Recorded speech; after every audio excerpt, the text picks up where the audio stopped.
نبی پاک صلی اللہ تعالی علیہ وسلم نے 3 چیزیں ہمارے ذمے لگائیں. فرمایا اپنی اولاد کو سکھاؤ. یہ باپ کے ذمے لگائی ہیں حضور نے چیزیں, ماں کے ذمے لگائی ہیں. فرمایا یہ اپنی اولاد کو سکھاؤ. 3 چیزیں. یا رسول اللہ صلی اللہ علیہ وسلم کون کون سی؟ فرمایا ایک تو اپنی اولاد کو اپنے نبی کی محبت سکھاؤ.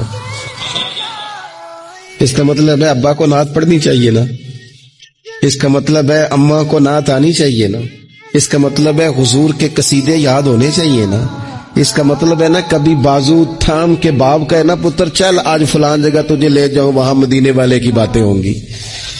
اس کا مطلب ہے کہ اسے باپ کو ان سارے رستوں کا تعین تو بیٹے کا بازو تھام کے اسے کتنی جگہوں پہ لے گیا ہے.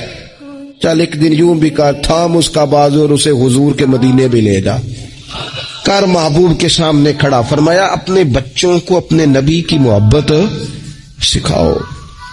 اور فرمایا دوسرے کام یہ کرو کہ اپنے بچوں کو اپنے نبی کی اولاد کی محبت سکھاؤ. سکھائی حضرت عمر نے جناب عبداللہ کو, عبداللہ ابن عمر کو محبت, تو پھر انہوں نے محبت کی. اپنی اولاد کو اپنے نبی کریم کی اولاد کی اہل بیت کی محبت سکھاؤ. اور تیسرا حضور نے ذمہ لگایا کہ اپنے بچوں کو قرآن پاک کی تلاوت سکھاؤ. یہ ماں باپ سکھائیں, پہلے خود سیکھیں پھر اپنے بچوں کو سکھائیں. انہیں کہ پتر آ بیٹھ میرے پاس بیٹھ کے قرآن شریف پڑھ, میں تجھے پڑھاتا ہوں. تلاوت کلام مجید تو ہر مسلمان کے لیے صحیح تلفظ سے سیکھنا ضروری ہے, تو پہلے سیکھیں پھر سکھائیں. تو ان کی اخلاقی تربیت, روحانی تربیت, 2 انسان کی تربیت کے مزاج ہوتے ہیں, ایک اس کی ظاہری تربیت ہوتی ہے, ایک اس کی باطنی تربیت ہوتی ہے.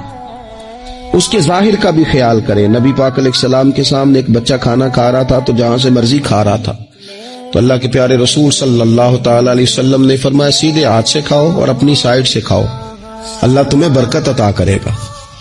بچوں کو اخلاق کا, آداب کا طریقہ بھی بتایا جائے. ہمارے ہاں نا